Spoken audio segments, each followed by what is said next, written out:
भाइयों नमस्कार। भाइयों ये जो गन्ना है ये गेहूं कटाई के बाद का है और गन्ना किस्म है कोसा 13-235।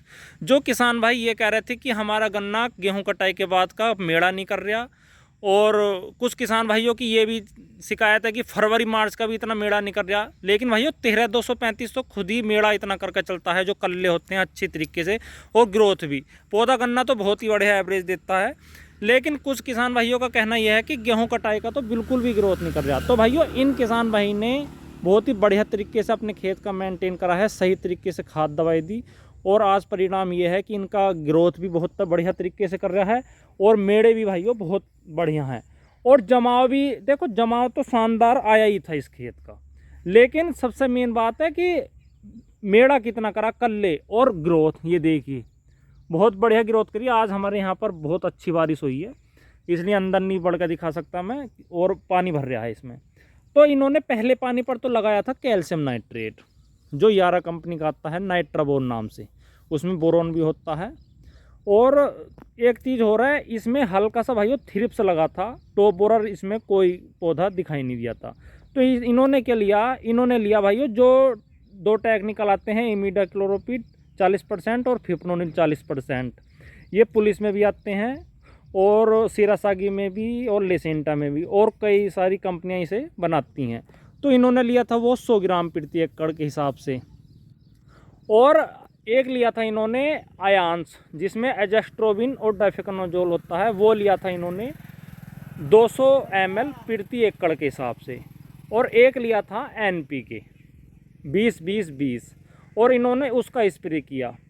फिर क्या करा इन्होंने, फिर जैसे ही इन्हें इनके स्प्रे को होगा लगभग 15 एक दिन, तो भाइयों अब जो करा लगभग एक सप्ताह से ज़्यादा हो चुका है।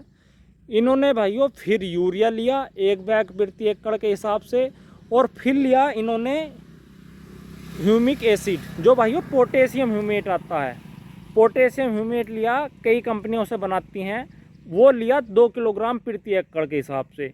जैसे ही भाइयों पोटेशियम ह्यूमेट लगाया ना इन्होंने, गन्ना अपने आप ही ग्रोथ करने लगा, और बहुत ही शानदार होके चला, और एकदम ही कलर भी बदल गया गन्ने का, और एकदम ही रौनक आ गई गन्ने पर। और फिर किसान भाई का भी मन खुश हो गया, भी हाँ भी गन्ने में रिजल्ट आ गया। लेकिन भाइयों समय अनुसार ही खाद दवाई देने चाहिए।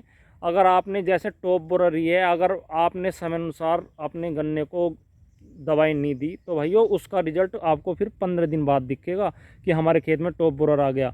बहुत से किसान भाई क्या करते हैं, हमारा खेत तो बिल्कुल बढ़िया है, हम अभी स्प्रे नहीं कर रहे, लेकिन 15 दिन बाद कहते हैं कि यार हमारे खेत तो बैठता चला जा रहा है, ऊपर की बजाय नीचे को जा रहा है। तो भाइयों इसके लिए ज़रूरी है अपने खेत पे समय अनुसार जाओ। ये देखो तितली वगैरह तो नहीं उड़ रही। और दूसरा भाइयों, अगर चार्ट बना सकते हो तो चार्ट भी बना सकते हो। और चार्ट बनाने के ये फ़ायदे हैं कि किसान भूलते नहीं फिर कि हमारे खाद को कितना टाइम हो गया, कितने दिन स्प्रे को हो गए। इसलिए टाइमिंग के अनुसार आप खाद दवाई अपने खेत में दे सकते हैं। चार्ट के ये फ़ायदे हैं। बहुत से किसान भाई हमारे यहाँ भी यूज़ करते हैं चार्ट को, तो आप भी चार्ट का यूज कर सकते हैं। चार्ट के बहुत फ़ायदे हैं। तो इसलिए भाइयों अगर आप समय अनुसार अपने खेत में खाद दवाई दोगे, पानी दोगे, नलाई खुदाई करोगे, तो आपको गन्ने में अच्छे रिजल्ट देखने को मिलेंगे। वैरायटी कोई सी भी है, अगर आप मेहनत करोगे तो भाई उसके परिणाम भी अच्छे ही मिलते हैं। तो वीडियो अगर आपको अच्छी लगी तो कमेंट में ज़रूर बताएं। धन्यवाद, नमस्कार।